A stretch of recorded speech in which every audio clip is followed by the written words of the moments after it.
Thank you very much for a great introduction. First, I'd like to congratulate JCI for a great launch this time. I learned a lot yesterday and today that a lot of innovative educational activities are going on here.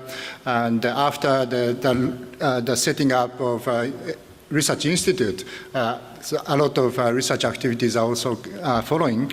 That's really great. So I said 100% plus 100%, but maybe the initial 100% is too small, so that's why. But in Keio University, that's one of the oldest universities in Japan, as a private university too. So the most conservative part of a Japanese education system, but hopefully we can have some sort of exchange in the near future.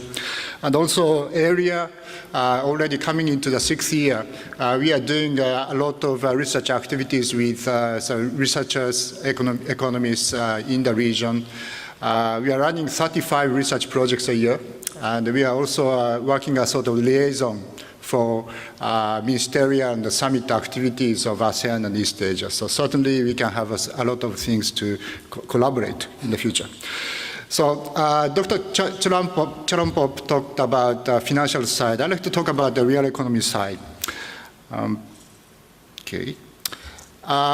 consequences of globalization, or maybe you can say the economic integration, it's almost the same. Basically, we are having compression of space and compression of time. So in compression of space, really Malaysian people really feel that in the past, it took a lot of time for moving from here to here, sending some goods and other things here and here. But now it's much, much quicker.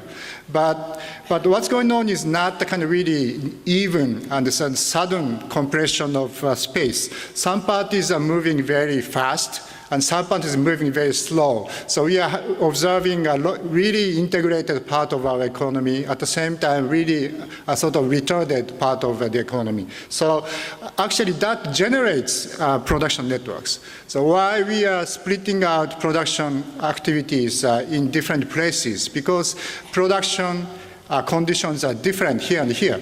So say the wage differences or proximity to market, the infrastructure situation, policies, those are different. That's why we are splitting out production activities. So we have a sort of unevenness in compression in space. So that's why we are having production networks. So this is one step, the first step of a development in this region. This is, I would say, a sort of a new type of a development model. Once a country or a region can come into production networks, they can jumpstart industrialization. So this is a sort of overcoming the space by utilizing the mobility of corporate activities. So we can split out one industry into production processes or tasks, and then latecomers can come into production networks. By doing that, they can jumpstart industrialization.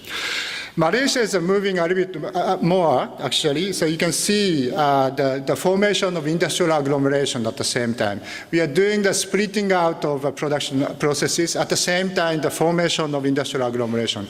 Why we are having industrial agglomeration? Because again, we have a sort of unevenness in compression of space. Say the transactions in-house, intra-firm transactions can be in long distance because we can trust with each other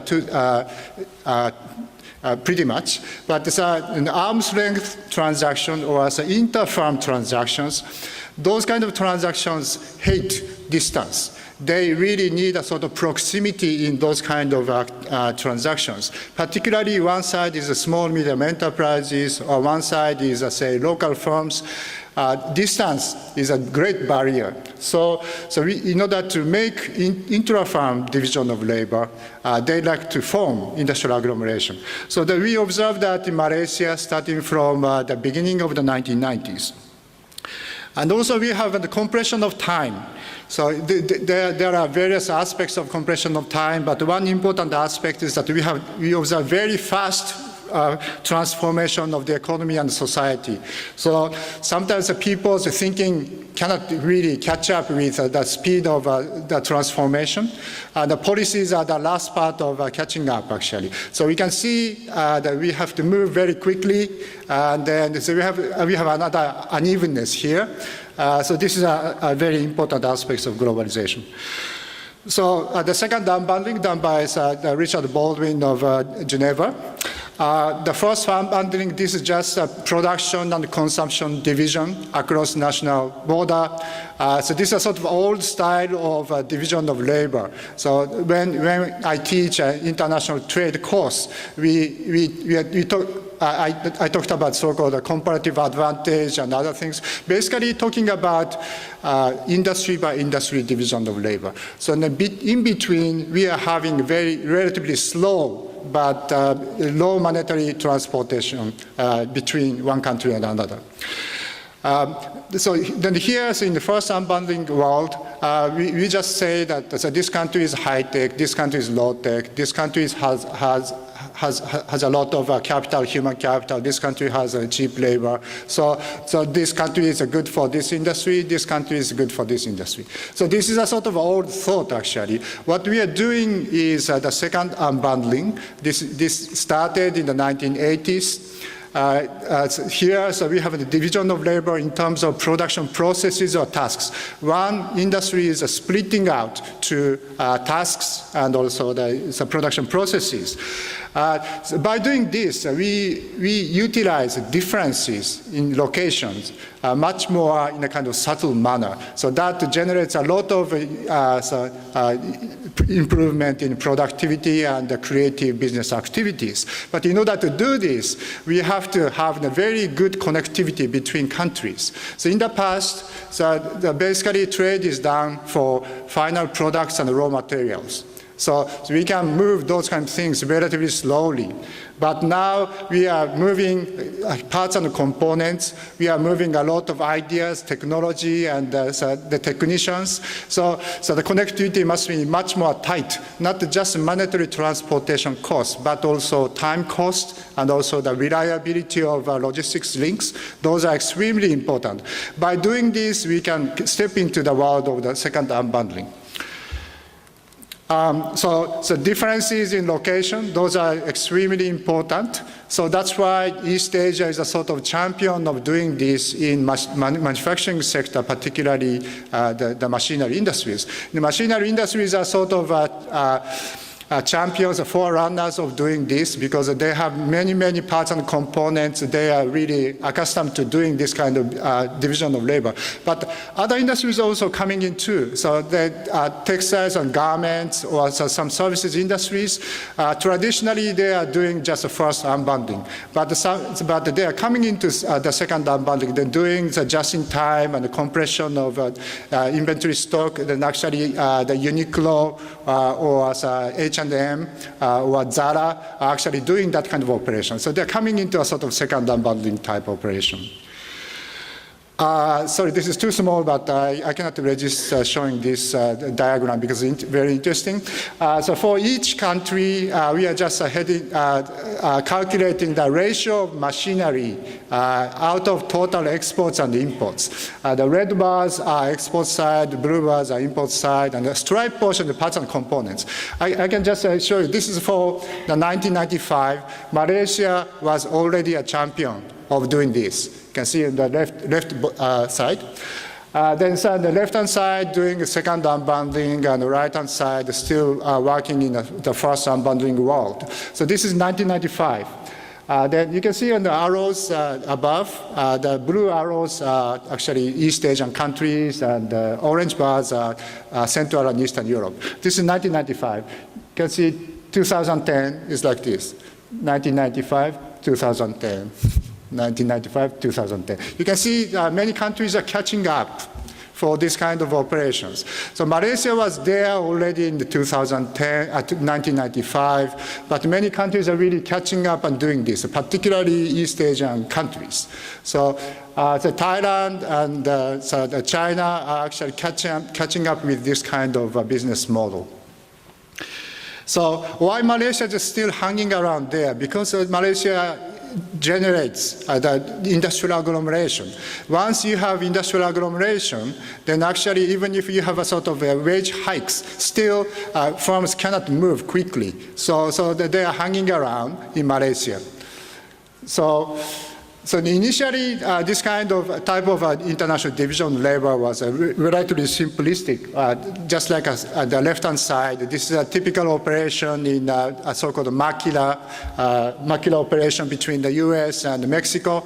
So basically, just going back and forth intra-firm, we have this kind of relative simplistic production networks in, say, Hong Kong and Guangdong province too. But now, coming into the real networks, so parts and components are going around in many countries and before setting up the final products. And also, we are observing the formation of industrial agglomerations. So from this kind of thought, particularly in the context of Malaysia, how we can think of a sort of steps from middle income to fully developed economies, we have to take advantage of the compression of space. The compression of space at the level of a middle income level, what's going on is that actually you have many nationals inside in industrial agglomerations, and also in the universities and others, you are inviting many foreign scholars and others. Those are the compression of space. So in the past, it was very expensive to do that, and the technologies are very far beyond the national border, but it's actually the high tech is already just in your neighborhood, actually. So this is a sort of compression of space, how we can utilize that kind of compression of space in order to generate innovation and also industrial upgrading. This is a sort of things that you have to think of. Malaysia, maybe that was a bit not a decent expression, but Malaysia used to be a usual developing country, and now is a usual middle-income country.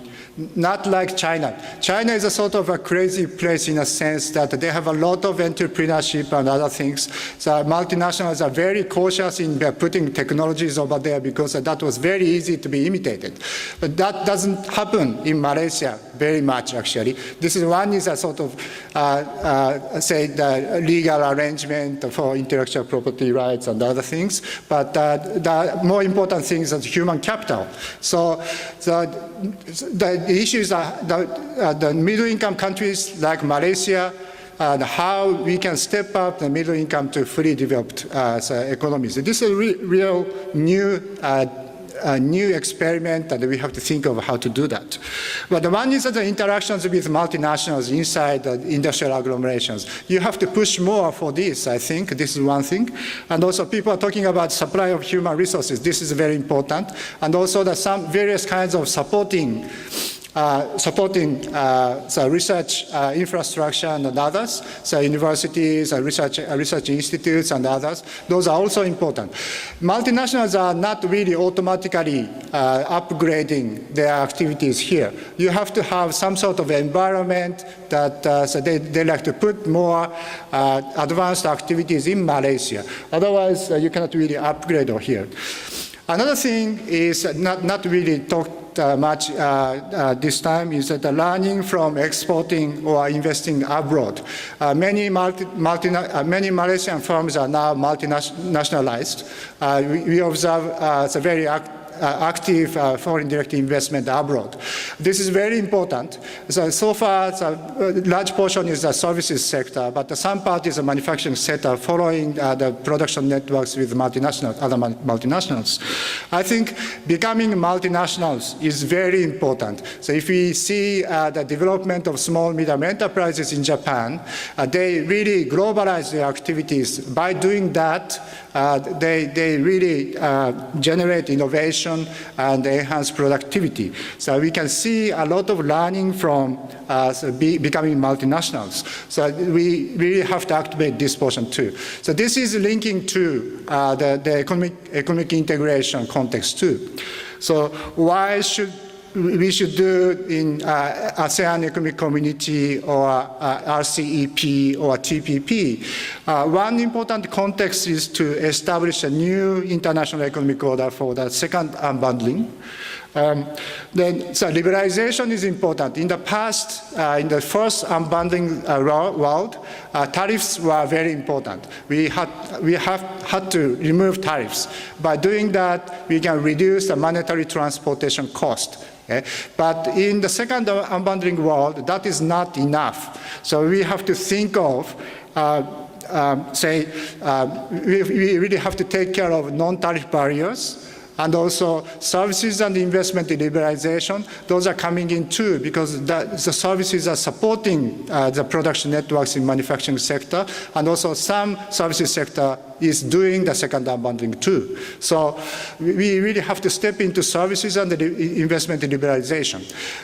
In AEC context, still the liberalization of services and investment is not quite enough. So Malaysia has to be more aggressive in doing that. So in the context of TPP, I know that there are a lot of difficulties at the same time, but so the general direction is sharing a sort of vectors here. International rule. Once we are doing the operation of second unbundling, what sort of activities can move to some specific countries, say intellectual property rights protection, or trade facilitation, standard and conformance, those issues, dispute settlement, those issues are becoming extremely important. So Malaysia is at the door of developed countries and actually investing countries rather than invested countries. I think we have to really promote as an international rule. Then Malaysian firms can become multinationals much easier. So the important thing in economic integration, particularly in the context of Malaysia, is not just defense. So say politicians are keen in talking about defense. The same thing happens in Japan too, actually. But that is, of course, one aspect of economic integration. They have to switch their mind and what sort of world they are living. And the important thing is in negotiation is being offense. So Malaysia has a lot of incentive for doing that. So this is my talk. Thank you very much.